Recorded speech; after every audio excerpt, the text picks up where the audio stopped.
Hi అండి, అందరూ ఎలా ఉన్నారు? బాగున్నారా? ఇవాళ నేను మీకు పాయ కర్రీ చూపిస్తున్నాను. మేక కాళ్ళు. దానికోసం ఒక కుక్కర్ తీసుకొని కావలసినంత ఆయిల్ వేసానండి. అక్కడ ఆయిల్ వేడయ్యేలోపు మీకు ఇది చెప్తాను. 4 కాళ్ళు అండి ఇవి మేకవి. దీనిపైన మంచిగా ఏం లేకుండా కడుక్కోవాలి. వాళ్ళు మనకి కాల్ చేస్తారు కదా, ఇవి ఒక వెంట్రుక కూడా లేకుండా తీసేసుకోవాలండి. వెంట్రుకలు ఉంటే మోషన్స్ అవుతాయి.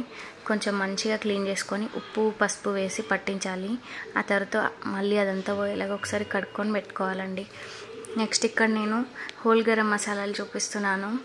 కొంచెమే వేస్తున్నాను, ఎందుకంటే మనం గరం మసాలా కూడా వేస్తాము, అది ఇంకా ఘాట్ అయిపోద్దని తక్కువ క్వాంటిటీ వేస్తున్నాను.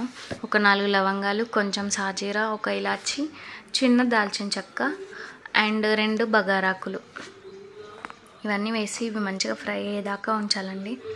ఇవి ఫ్రై అయిన తర్వాత ఇక్కడ నేను ఒక 2 మీడియం సైజు ఉల్లిపాయలు తీసుకున్నాను, 2 పచ్చిమిర్చి అండ్ ఈ ఉల్లిపాయల్ని మంచిగా చిన్న ముక్కలుగా కట్ చేసి పెట్టుకున్నాను. నేను సన్నగా తరుక్కున్నాను. ఆ పచ్చిమిర్చి పొడుగ్గా చీలికలు చేసి ఇందులో వేయాలండి.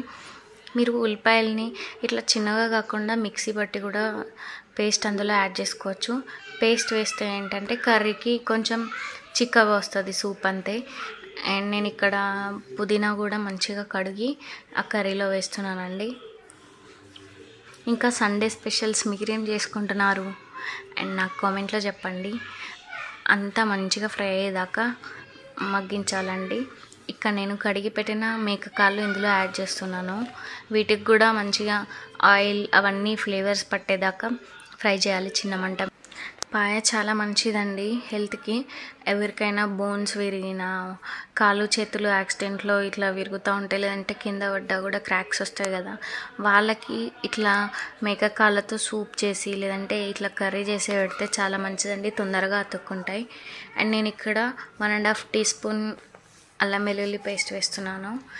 అండ్ కొంచెం ఒక 1/2 టీ స్పూన్ పసుపు వేసానండి. ఇవన్నీ మంచిగా ఫ్రై అయ్యి పచ్చివాసన పోయేదాకా ఫ్రై చేసుకోవాలి. అండ్ ఇక్కడ నేను చిన్న టమాటో యాడ్ చేశాను. ఇది కూడా ఉడికిపోయేదాకా కొంచెం మగ్గించాలి మంచిగా. చూడండి ఫ్రై అయింది. ఇప్పుడు ఒక 2.5 స్పూన్స్ నేను కారం వేస్తున్నాను. ఇది మేము ఇంట్లో పట్టించిన కారం అండి, ఎండిన మిర్చి తీసుకొని. అండ్ చూసుకొని వేసుకోండి కారం, ఎందుకంటే కొందరు బయట నుంచి తెచ్చి ప్యాకెట్స్లోది వాడతారు, అవి కారం ఎక్కువ ఉంటుంది, చూసుకొని వేసుకోండి. అండ్ నేను ఇక్కడ 2 స్పూన్స్ ఆఫ్ ఉప్పు అండ్ 1 టీ స్పూన్ ధనియాల పొడి, 1 టీ స్పూన్ గరం మసాలా వేసానండి. ఇప్పుడు అంతా కలిసిపోయేలాగా ఈ ఉప్పు కారాలు కూడా మంచిగా ఆయిల్లో ఫ్రై అయ్యేటట్టు ఒకసారి అంతా కలుపుకోవాలండి. ఇలా అంతా కలిసిపోయేలాగా కలుపుకొని చిన్న మంట మీద ఒక 2 మినిట్స్ అట్లా మూత పెట్టి మగ్గించాలి. కానీ నేను మర్చిపోయి హై ఫ్లేమ్ పెట్టిన కొంచెం అడుగంటినట్టు అనిపించింది, ఏం పర్వాలేదు.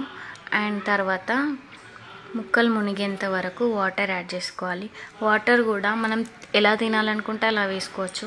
నేను ఇక్కడ కొంచెం మరీ పల్చగా కావద్దని వాటర్ యాడ్ చేస్తున్నాను మామూలుగా. కొందరు ఎక్కువ క్వాంటిటీ వేసుకొని సూప్ లాగా కూడా తింటారండి, అట్లా కూడా బాగుంటుంది. అండ్ చూడండి వాటర్ ఇన్ని యాడ్ చేశాను నేను. ఇప్పుడు విజిల్ పెట్టేయడమే. ఇట్లా కుక్కర్ మూత పెట్టి ఒక 4 to 5 విజిల్స్ వచ్చిన తర్వాత ప్రెషర్ అంతా పోయేదాకా ఉంచి మూత తీసేయడమే. చూడండి కూర చాలా బాగా ఉడికింది. ఇట్లా ఉడకలేదంటే మీరు ఇంకో 2 to 3 విజిల్స్ తీయొచ్చు. అండ్ పైనుంచి కొత్తిమీర వేసుకొని ఒకసారి కలుపుకొని సర్వ్ చేసుకోవడమే. టేస్ట్ చాలా బాగుందండి, మీరు కూడా తప్పకుండా ట్రై చేయండి.